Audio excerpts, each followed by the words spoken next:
بسم الله الرحمن الرحيم.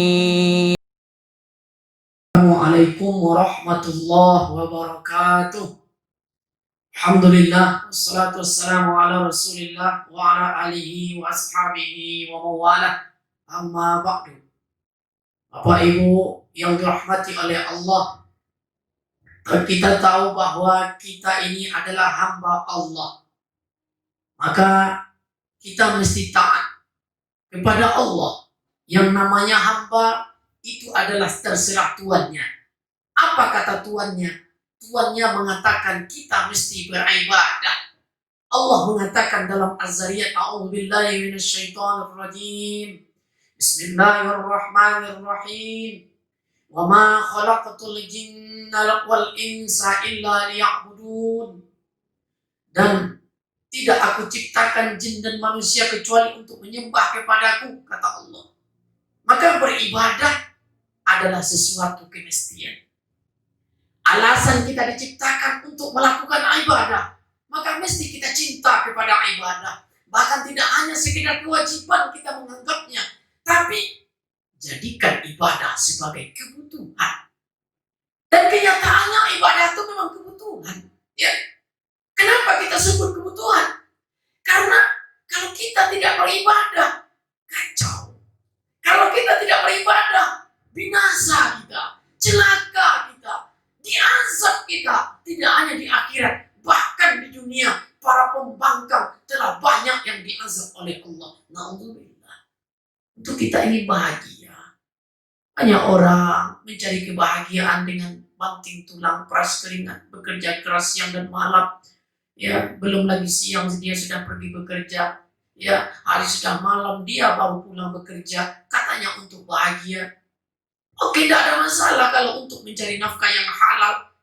Tapi bukan itu kunci untuk bahagia.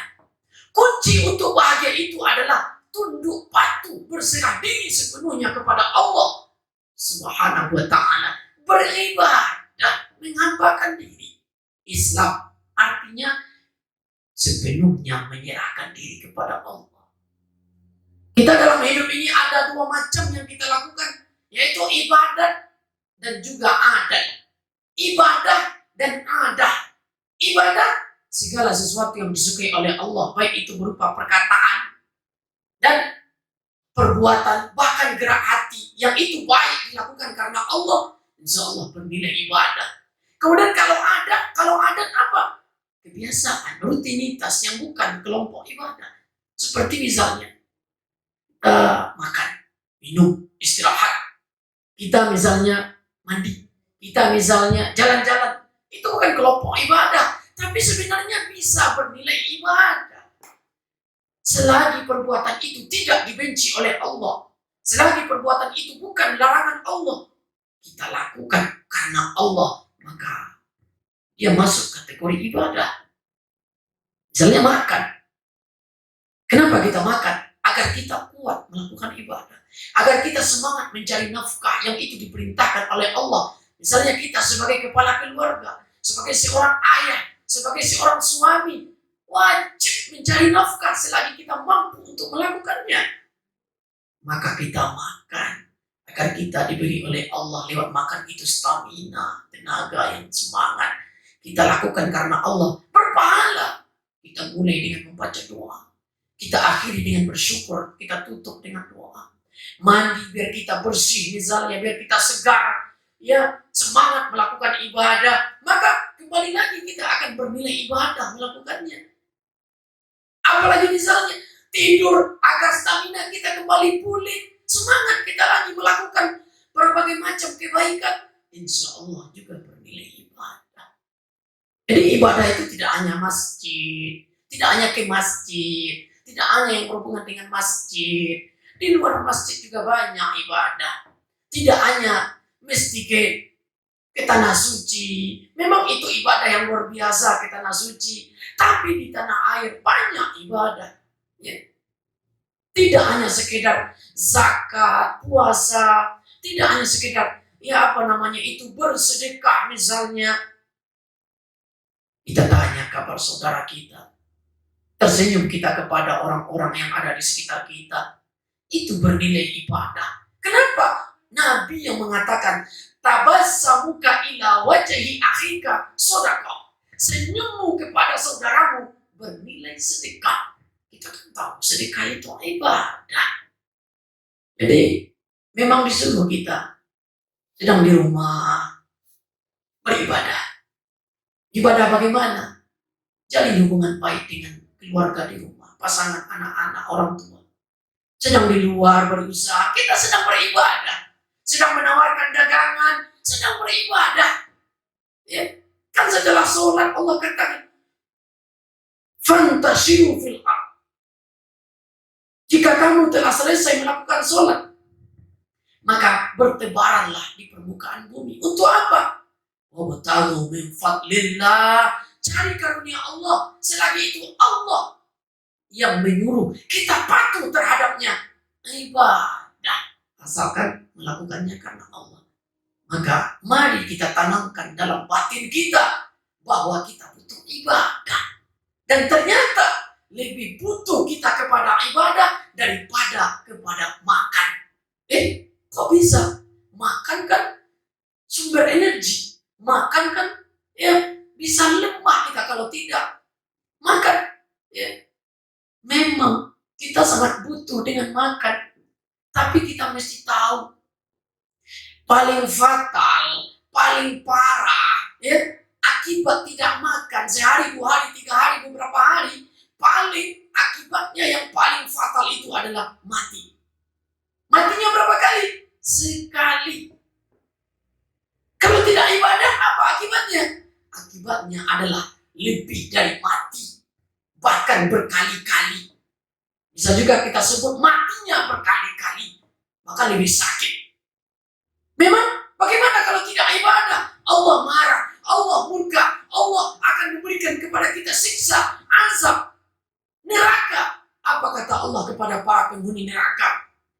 Kullama nadijat juluduhum baddalnahum juludan ghayruha. Ketika penghuni neraka itu dibakar, hangus, diganti lagi dengan tubuh baru. Dibakar, hangus, diganti lagi kulitnya dengan kulit yang baru. Hangus, ganti baru. Hangus, ganti baru. Begitu seterusnya sampai tidak ada berhenti, tidak ada batasan waktu. Betapa itu sangat sakit. Tentu kita tidak mau. Padahal dalam doa kita, waqina azabannar, selamatkan kami dari neraka ya Allah. Ya, kita ingin bahagia dunia akhirat, tapi kita mengabaikan ibadah. Kita takut mati sekali, padahal kita telah membinasakan diri kita ke dalam kebinasaan yang teramat sangat. Maka mari kita sadari itu, betapa kita butuhnya kepada ibadah itu, untuk kebahagiaan kita, untuk agar kita diridhoi oleh Allah, jauh dari neraka Allah. Kita tahu yang seperti Allah sebutkan tadi, kenapa dibakar hangus, balik lagi seperti semula, hangus lagi, balik lagi, hangus lagi, balik lagi. Kenapa seperti itu Allah jadikan? Kan Allah marah. Lalu kenapa sampai seperti itu kali? Liyazukul azab, kata Allah, agar penghuni neraka itu merasakan pedihnya azab neraka. Maka mudah-mudahan kita terhindar dari hal itu. Amin. Amin. Ya Rabbal Alamin. Ya, ajak keluarga kita, ajak orang-orang yang kita cintai. Tandanya kita cinta kepada keluarga kita. Tandanya kita cinta kepada orang-orang di sekitar kita, pasangan, anak-anak, dan orang tua kita. Ya, ajak mereka ibadah, rangkul mereka, contohkan kepada mereka. Ajak generasi penerus, terutama anak-anak, yang merupakan tanggung jawab, yang merupakan amanah dari Allah.